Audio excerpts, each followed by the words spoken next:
before I get started with just the program, just want to share a little bit more about our community. We do many different activities to help accelerate innovation in the insurance ecosystem.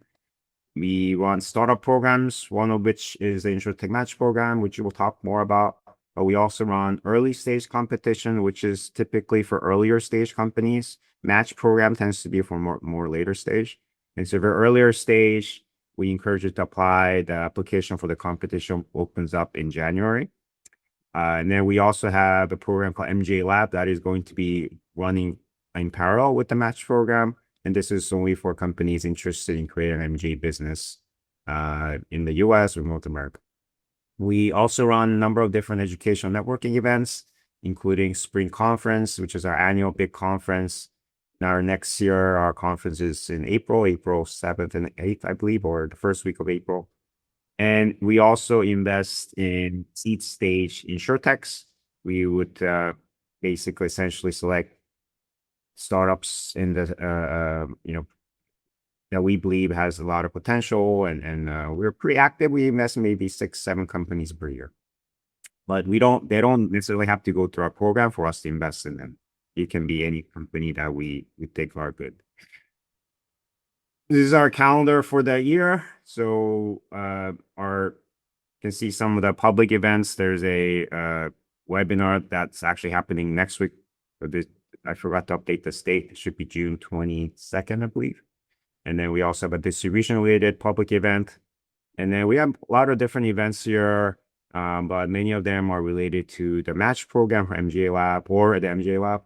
And we'll go into more details on those. And really, our strength is our network. And so we have a lot of connections with everyone in the InsurTech ecosystem, from growth stage, later stage companies to early stage startups to carriers and brokers and other communities and VCs. So essentially, the Match program, really what we try to do is connect you to as many relevant companies as we know in our ecosystem to you guys. That's kind of the benefit that you'll get. So I'll go over some of the key things here that you see on the screen, who should join, why you should join, and some of the key details. So if you're a company, roughly with the ARR 250K, we definitely have selected many companies that are lower than that, many companies higher than that. But the idea here is that we want you to have had at least some customers that you had worked with in the past. If it's a carrier tech or broker tech, we would prefer that you've had some customers. So this is not your first rodeo. This is not like an accelerator in a sense, like we're gonna teach you, anything about how to define product market fit, or it's not a program for you to like do research. This is a program for you to find partners, and for you to do that, ideally you would have had a few customers that you work with to kind of fine tune your product before you join the program. Financing stage could be like C to Series B if it's funded, and it literally can be any insurtech. We have a few different problem areas that we focus on, but our carrier broker members, they really there's several of them, and they all kind of look for different things. So there's if you're solving a important problem in the insurance ecosystem, there's high chance that they could be a match. Reason to join is we try to accelerate your partnership opportunities with carriers and brokers that are participating, which I'll show in a little bit who they are. And if you already met them, you can meet them again through this program. Or hopefully, if you haven't met them, you can start your relationship through this program. We also help you connect with other founders and mentors. There's like a virtual mentor program that we have. And we also have you meet some investors as well. And the key details is absolutely free for companies joining the program. There's no cost involved. And we guarantee meetings. So we only select you to join us if there is interest from carriers and brokers. So you will get to have at least a few meetings. Can't guarantee how many, but you at least have a few meetings. And these are like 15-minute meetings. And the effort is low, because really you just have to come in. It's actually, I did change 2 required days. And then there's 2 optional virtual mentoring days. I'll go through the details in a bit about the schedule. But these are some of the past cohorts. We started in 2020, so this will be our sixth or seventh. It might be seventh cohort. So we've had a lot, and you can see some of the companies here. Some of them have gone on, they exited, or they've gone to do really great things and receive a lot of funding. And so you'll be in good company if you join us. These are our official carrier and broker members. So just quickly go over who they are. If you don't know, AF Group is one of the largest workers' comp carriers based out of Michigan. And ComSource Mutual is another workers' comp carrier. They're based out of Oklahoma City. And Gallagher is top floor global broker. And Range is a mid-size, like the Midwest P&C carrier. Dai-ichi Life is a global life insurer, but they also own Protective Life, which is a U.S. insurer. Homesteaders Life is a pre-need company based out of Iowa. And IAG is a insurer. They're probably like top 2 P&C carrier out of Australia. We work with their venture team, Firemark Ventures. Lockton, we work with their reinsurance company, Lockton Re. But we also have their retail people also come to participate as well. We have done that in the past. And then Insurance Indemnity, they are a P&C carrier out of Texas. They like to work with MGAs, but they also had a lot of technology needs. Mutual Omaha is a life insurer. I think they're probably like top 5 life insurer. Tokyo Marine, we work with their like central innovation team, and they have a lot of different subsidiaries from P&C all the way to life. United Educators is a not captive, they're risk retention group, and based out of Virginia or Maryland area, and they provide liability type of coverage for educational institutes. And then QB is like P&C carrier out of Australia, but they're also global, and we work with their venture team. This is not the only carriers and brokers you'll have a chance to meet. We also have we'll have somewhere between 3 to 5 additional carriers and brokers who will be participating, and we'll try to match them up to you guys. So the program starts basically September. Right now, the application will be open till July 10th. So if you haven't applied yet, please do. And typically, we usually end up picking like 40 companies. So, you apply. Typically, we get anywhere from like 120, 150 companies. So it's a pretty high rate that you will be accepted if you apply. And as long as there's a good match. And the dates are basically September 16th morning. We have really amazing education, and these are education for later stage companies. So we invite startup founders who have raised Series B and C. We invite founders who exited, and then you get to hear how they went through that process. There's very insightful education. We also invite journalists, and you get to pitch to journalists because these are things you need to do as you grow. So it's very compact, half-day education that I think will get you really ready for what's to come in the afternoon, which is a demo day. And you get to do 5-minute presentations in front of their carriers and brokers. We'll also invite some other investors and other mentors. And then next day is when you get to do the 15-minute meeting. So it's we'll do custom matching. So we'll have meetings with them back to back. And some may have 3 meetings, some may have 10 meetings. This kind of depends on the matching. And then the virtual meeting happens in October. There is essentially we have you pick from list of mentors, and we give them description and then you can choose from them which ones you want to meet. And there's a virtual room, and you get to do 30-minute meetings. So it's another great way to connect with our broader network of mentors and carriers and investors.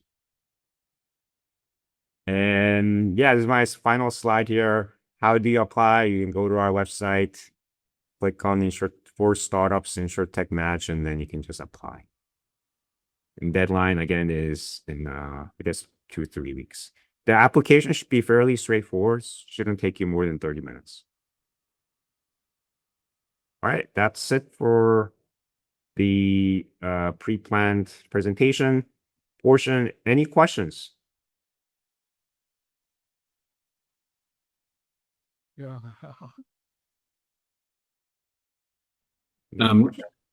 What? Hello. Yeah. Sorry, you go for it. I can go ahead. This is Srinivasan. So, I mean, this is a wonderful, great program. I think I built a product and I'm looking what next. And I found this, and this is exactly what I need because we build the product. We need the access to the InsurTech carriers and MGAs and things like because we are building AI native underwriting and submission OS. Yeah. So it does a lot of fantastic things, but the key thing it looks like is the ARR is 250. I don't have any customers. So it is a chicken egg problem, right? Yeah. So I do you do the help outside the match program or Well, so that's what do you why I was suggest? mentioning for earlier stage companies, we have a different program called Early Stage Startup Competition. And this is typically if you generate more than 250, then we reject you. So you have to be earlier stage. Yeah, Okay. match program is typically for companies in later stage. We have accepted those with pre-revenue, but it's kind of rare. So what do you suggest? How do you go about that? So normally what the companies do. Yeah, no, so for if you want to leverage our kind of community, I'm suggesting that you can apply to the competition. The application for it opens up in January. So I know that's a few months out, but that's the program we have created for you guys, earlier stage companies. And then you can subscribe to our newsletter and then see what events that we have. And those are attending some of our events are a great way to network and find your customers and get support. All right. All right. The next question. Hi, Tony. Thanks very much for putting this on this morning. My main question is the 5 or so other carriers and broker groups that you've got coming on top of that impressive list you've already got there. What type of insurance are they predominantly? I'm very life focused, so just curious.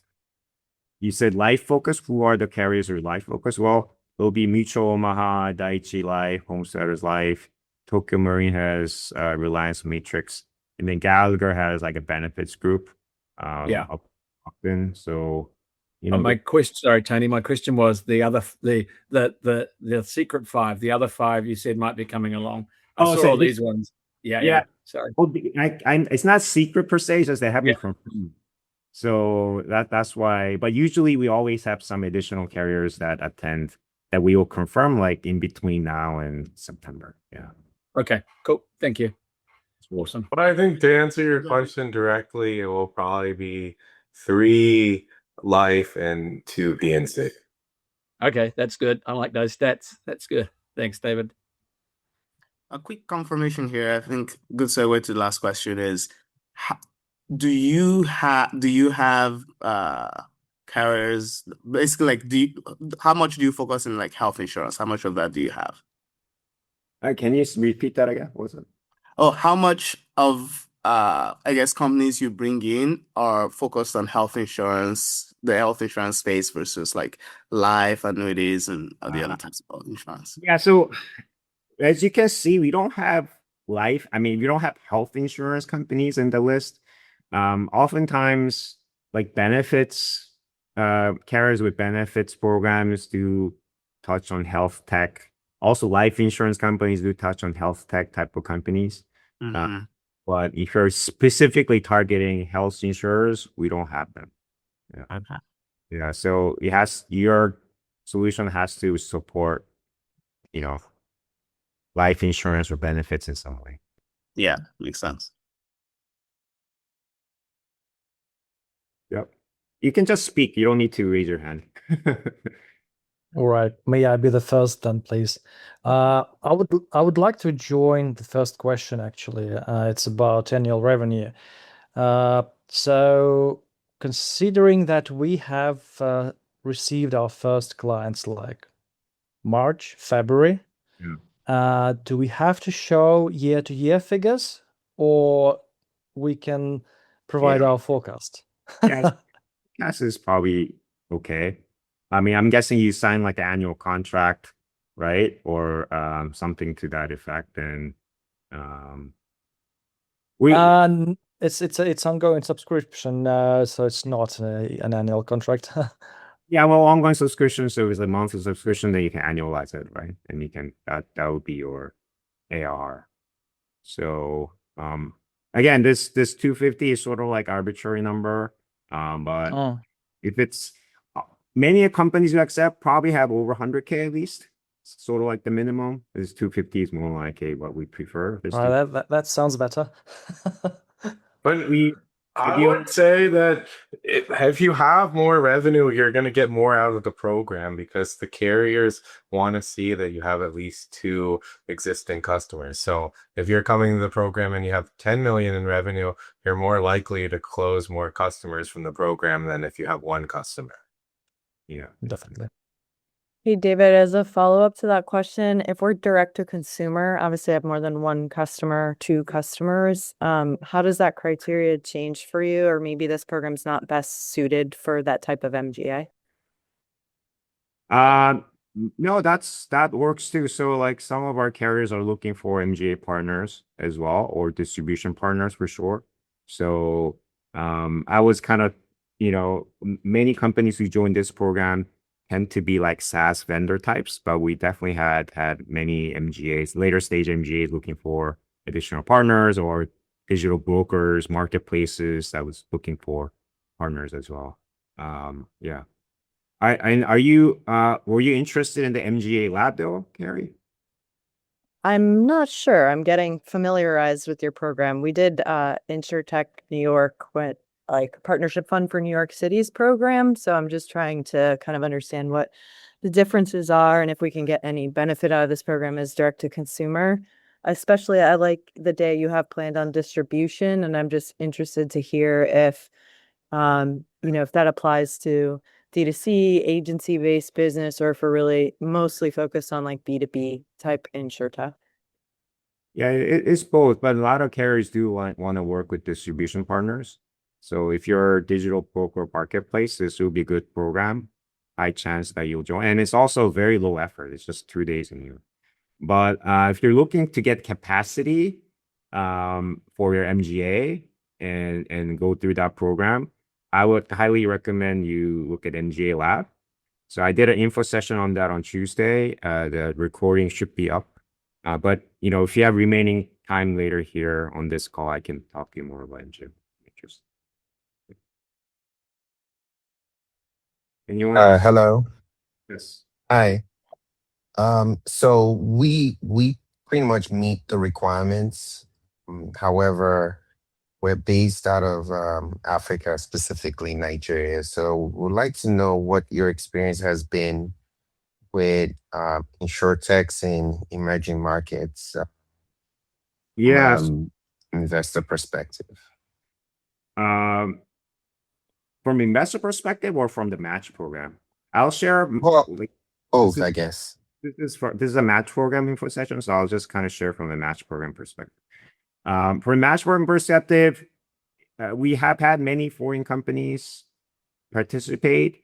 But what we learned is if they don't actually have like presence already in the US and like have, seriously are considering or already hire people in the US, they don't like make traction with the carriers. Because like, as some of you guys know, this is like endless nagging game. You gotta keep nagging them till like they say, okay, let's do a pilot, and then you gotta nag them again. Just like you have to be on top of them like every day, like all day. And if you have to do that from Nigeria or anywhere else, it's more difficult. You have to go see them in person. So there's like a lot of like in-person meetings that you have to do, travel. So I found that it's a bit difficult for foreign companies to make great traction in the US unless you have, high commitment to move here or hire somebody here or like do a lot of travel. If you're just like thinking about it, like it's probably not a good program for me. Thank you. Hey, Tony, quick question. So thanks for organizing this first of all. So we fit all the requirements except we haven't raised the rounds because we have contracts and profitable on these things. Is that an excluding factor or is VC money necessary? That's why I put if funded. If it's not funded, it doesn't matter. We're just putting this in here so to help those who are funded to know what type of companies we're investing in or not investing in, accepting into the program. But if you're not funded, great, no problem. This is not a VC investment program. This is purely we want to help you find partners in carrier broker. So Sounds good. Thank you so much, Tony. sure. Yeah, hi. I have a question. Anish here. I'm founder of Innovations Infinite. We have got multiple products relevant for the insurance industry. And I just wanted to understand if you have any preference for a particular type of product that is more relevant for this particular program.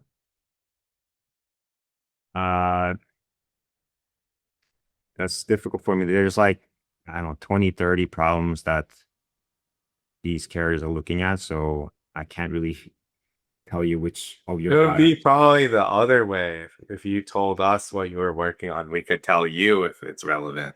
Yeah. Definitely. So, one of our products is digital insurance, which allows insurance companies to launch their products digitally, either B2B or B2C. So launching any product, and we can do that in just a couple of weeks instead of 6-7 months that was usually required earlier. It's the entire configuration is done using a low-code configuration engine. So that allows the insurance products to be launched extremely quickly. And the products can be B2B, B2C, professional indemnity, public liability in B2B areas. Just for an example, I mean, in B2C, you could have home insurance, or you could have car insurance, you could have accident and illness, so different types of products. That's one of our products. Okay, let me hold you there because I don't want, we only have 5 more minutes. I think you won't be able to. I think at a high level, yes. That sounds good. If you have 5 products, just put that into application, and then that'll help us figure out if it's relevant or not. But put the ones that you have the strongest like traction on. If it's just an idea, that's not as relevant. Put the product that you already have customers in, carrier broker customers. Definitely. Thank you. I have a question. Yeah, okay. What? Sorry. So how ideal would you say this program is for a business that's transitioning into the insurance industry? So you have another product for another industry. You're thinking about coming into the insurance industry. Is that right? So we have one product that's already in another market, but this product could also be very applicable and advantageous for insurance carriers. So we're trying to also bring that product over into a new market. Yeah, if you're already pretty serious, you have done some research and pretty serious about coming into the insurance industry, that could work. In fact, we had many companies like that join the program. They didn't have insurance customers before, but they had other customers.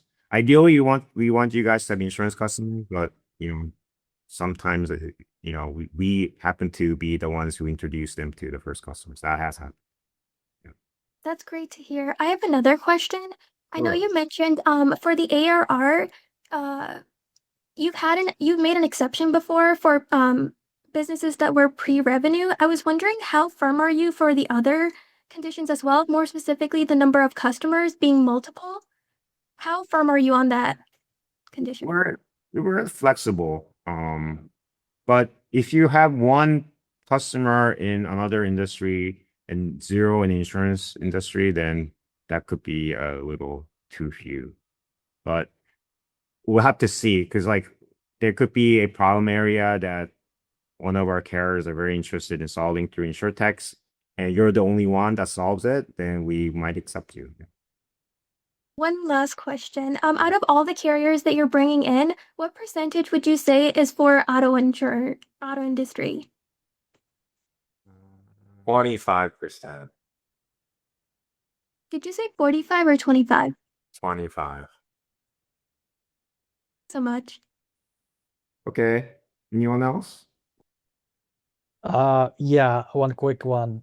So is it worth participating for a product that's focused on agents rather than carriers? Yes. Because we have Gallagher locked in. And some of the carriers have their own captive distribution. We do. Okay. Yep. Gotcha. All right, thank you. Anyone else? You know what I realized is we didn't record this. Damn it. We did. Oh, we did? Okay, good. I recorded it. Good. Thanks. I forgot to. All right. Yeah, how do we access recording? Yeah. Okay. So if we I got have you covered. a minute, I could probably ask one more question. What is the acceptance of vibe coding or low code platform in the insurance sector in the US? High. A lot of companies use it. Probably like a third of them. Okay. So they are accepting these technologies already in the US, right? Sure. Because I'm from the UK, and there's still a great reluctance in that area here, So I just wondering, how do you see that in the US? Yeah. They use it. Okay, good. Thank you. Okay. Anyone else? Tony, One last question. oh, sorry, Tony, can I take you up on the offer to stick after for the MGA? If anybody else was interested in hearing a little bit more about that, and this stay, or you can point me to the recording. Yeah. Actually, I can stay, Tony, if it's a different Zoom. Okay, is that a different Zoom? I think so. Okay. Well, I have to go, guys, but David will be here to answer your questions. Great. Well, if anyone had any non MGA lab related questions, I'm happy to answer them. Otherwise, I can shift focus to the MGA lab. So yeah, definitely I have one. So our product is conceived as for the MGAs initially, and then to the carriers. It's an underwriting, AI native underwriting product. So I applied for both. Is MGA lab is more for MGAs who want to set it up, or somebody tech for It's them? only for MGAs. If you're not Okay. selling an insurance product as an MGA, a wholesale broker, or a carrier, it's not for you. Okay. Yeah, one quick non-MGA question as well. For the early stage programs you have, I know you mentioned for this program, most of the sponsors are not in health tech or healthcare insurance. Do you have any programs that do cover healthcare insurance or health insurance? Not right now, unfortunately. Sorry about that. No worries. Thank you. I have one question. Sure. What is the best way to contact you after this info session? Is there a If you send a note to like contact at InsurTech NY, it goes to me, Tony, and Aaron. So one of us will get back to you. Okay, perfect. Thank you. Will you share the recording afterwards or notes? Yeah, you'll have to give us a little bit of time to get it up, but probably by Monday. That's awesome. Thanks.